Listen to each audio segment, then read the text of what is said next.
నీ నిమిత్తంగా, నా నిమిత్తంగా ఆయన అవమానించబడ్డాడు, ఆయన చిగ్గుపరచబడ్డాడు. ఆయన నీ కొరకు, నా కొరకు ఆకాశమునకు భూమికి మధ్యవర్తిగా ఆయన ఏలాడాడు.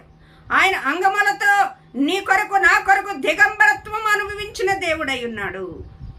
ఏ విషయంలో మనం చిగ్గుపడేవారిగా ఉండాలి, ఏ విషయంలో అవమానకరంగా మనం ఉండాలి అని అంటే, ఈ లోక పోకళ్ళు మనం జీవిస్తూ ఉన్నప్పుడు, దేవుడు అనుసరించలేనిది అనుసరిస్తూ ఉన్నప్పుడు, దేవుని మాట విననల్లని వారుగా ఉన్నప్పుడు మనం చిగ్గుపడేవారుగా ఉండాలి.